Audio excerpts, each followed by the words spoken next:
ಜಾತಿ ಕಾಲಂನಲ್ಲಿ ವನ್ಯ ಕುಲ ಕ್ಷತ್ರಿಯ ಎಂದೇ ನಮೂದಿಸಿ ಎಂದ ಸಂಘದ ರಾಜ್ಯಾಧ್ಯಕ್ಷ ಆರ್ ಶ್ರೀನಿವಾಸ್. ರಾಜ್ಯ ಸರ್ಕಾರದ ಸಾಮಾಜಿಕ ಮತ್ತು ಶೈಕ್ಷಣಿಕ ಜಾತಿ ಗಣತಿಯಲ್ಲಿ ಸಮಾಜ ಬಾಂಧವರು ಜಾತಿ ಕಾಲಂನಲ್ಲಿ ವನ್ಯ ಕುಲ ಕ್ಷತ್ರಿಯ ಎಂದು ನಮೂದಿಸಲು ರಾಜ್ಯ ವನ್ಯ ಕುಲ ಕ್ಷತ್ರಿಯ ಸಂಘದ ಅಧ್ಯಕ್ಷ ಆರ್ ಶ್ರೀನಿವಾಸ್ ಮನವಿ ಮಾಡಿದ್ದಾರೆ. ಈ ಕುರಿತು ಜಿಎನ್ಎಸ್ ಜೊತೆ ಮಂಗಳವಾರ ಮಾತನಾಡಿರುವ ಅವರು, ಎಲ್ಲರಿಗೂ ನಮಸ್ಕಾರ. ವನ್ಯಕುಲ ಕ್ಷತ್ರಿಯ ಬಾಂಧವರಿಗೆ ಈಗಾಗಲೇ ರಾಜ್ಯ ಸರ್ಕಾರ ಜಾತಿ ಗಣತಿ ಈಗಾಗಲೇ ಆರಂಭವಾಗಿದೆ. ಹಾಗಾಗಿ ನಮ್ಮ ಸಮಾಜದ ಎಲ್ಲ ಬಾಂಧವರು ಜಾತಿ ಗಣತಿ ಬಂದಂಥ ಸಂದರ್ಭದಲ್ಲಿ ನಮ್ಮ ಮೈನ್ ಕಾಲಮ್ನಲ್ಲಿ ವನ್ಯಕುಲ ಕ್ಷತ್ರಿಯ ಎಂದು ನಮೂದಿಸಬೇಕು. ಆಕೆ ಉಪಜಾತಿ ಕಾಲಮ್ನಲ್ಲಿ ವನ್ಯರ್, ವನ್ಯಗೌಂಡರ್, ಪಡಿಯಾಚಿ ಅಂಥೇಳಿ ಇನ್ನೂ ಏನು ನಮ್ಮ ಉಪಜಾತಿಗಳಿರುತ್ತವೋ ಅದನ್ನು ಆ ಕಾಲಮ್ನಲ್ಲಿ ನಮೂದಿಸಬೇಕು. ಹಾಗಾಗಿ ನಮ್ಮ ಸಮಾಜದ ಬಾಂಧವರು ಇದನ್ನು ನೆನಪಿಟ್ಕೋಬೇಕು.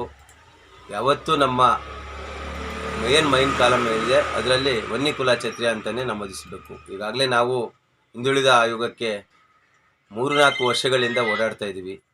ಯಾಕಂದರೆ ನಮ್ಮನ್ನು ವನ್ಯಕುಲ ಕ್ಷತ್ರಿಯರನ್ನು ತಿಗಲ್ ರೆಡಿಯಲ್ಲಿ ಸೇರಿಸಿದ್ದಾರೆ. ಅದನ್ನು ನಮಗೆ ಪ್ರಮುಖ ಜಾತಿಯಾಗಿ ಮಾಡಿ ಅಂತ ಹೇಳ್ಕೊಂಡು ಈಗಾಗಲೇ ಸುಮಾರು ಸಲ ಆಯೋಗದಲ್ಲಿ ಹೋಗಿದ್ದೀವಿ. ಕೇಸ್ ಕೂಡ ಹಿಯರಿಂಗ್ ಆಗಿದೆ. ಜಯಪ್ರಕಾಶ್ ಹೆಗಡೆ ಇದ್ದಂಥ ಸಂದರ್ಭದಲ್ಲಿ ಹಿಯರಿಂಗ್ ಆಗಿದೆ. ಅಲ್ಲಿ ಸುಮಾರು ಆದ ಸಂದರ್ಭದಲ್ಲಿ ಚುನಾವಣೆ ಬಂತು, ಏನೇನು ಆಗೇ ಬಿಡುತ್ತೆ ಅನ್ನೋದೇ ಸಂದರ್ಭದಲ್ಲಿ 2A ಮಾತ್ರ ನಮಗೆ ಶಿಫಾರಸು ಮಾಡಿ ನಮ್ಮ ವನ್ಯಕುಲ ಕ್ಷತ್ರಿಯ ಸಮಾಜವನ್ನು ಪ್ರಮುಖ ಜಾತಿಯಾಗಿ ಮಾಡಿಲ್ಲ. ಈಗಾಗಲೇ ನಿಗಮ ಮಂಡಳಿಯನ್ನು ಕೂಡ ಸರ್ಕಾರ ವನ್ಯಕುಲ ಕ್ಷತ್ರಿಯ ಸಮಾಜಕ್ಕೆ ಅನ್ಯಾಯವನ್ನು ಮಾಡಿದೆ. ತಿಗಲರಿಗೆ ನಿಗಮ ಮಂಡಳಿಯನ್ನು ಈಗಾಗಲೇ ಸ್ಥಾಪನೆ ಮಾಡೋದಕ್ಕೆ ಈಗಾಗಲೇ ಎಲ್ಲ ತಯಾರಿ ಕೂಡ ಮಾಡ್ಕೊಂಡಿದೆ. ಹಾಗಾಗಿ ಅದನ್ನು ನಾವು ಈಗಾಗಲೇ ವಿರುದ್ಧವನ್ನು ಕೂಡ ನಾವು ಮಾಡ್ತಾ ಇದ್ದೀವಿ.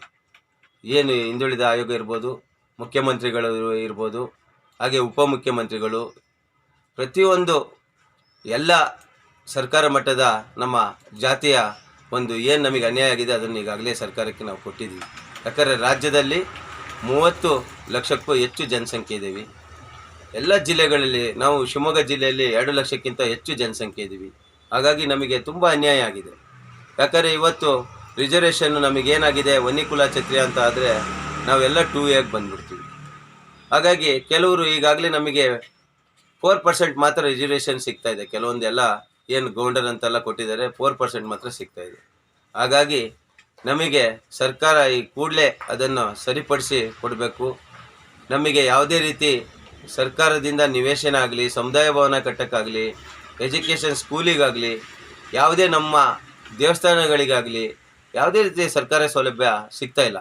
ಇದನ್ನೆಲ್ಲ ತಿಗಲರುಗಳು ಇವತ್ತು ಅನುಭವಿಸ್ತಾ ಇದ್ದಾರೆ. ಹಾಗಾಗಿ ಈ ಕೂಡಲೇ ಸರ್ಕಾರ ಗಮನಕ್ಕೆ ತಂದಿದ್ದೀವಿ.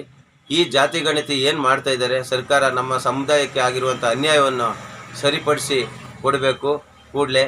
ಹಾಗಾಗಿ ನಮ್ಮ ಸಮಾಜ ಬಾಂಧವರು ವನ್ಯಕುಲ ಕ್ಷತ್ರಿಯ ಅಂತೇಳಿ ನಮ್ಮ ಪ್ರಮುಖ ಜಾತಿ ವನ್ಯಕುಲ ಕ್ಷತ್ರಿಯ ಅಂತೇಳಿ ನಮೂದಿಸಬೇಕಾಗಿ ತಮ್ಮಲ್ಲಿ ಕೈ ಮುಗಿದು ಕೇಳಿಕೊಳ್ಳುತ್ತೀನಿ. ಎಲ್ಲರಿಗೂ ನಮಸ್ಕಾರ.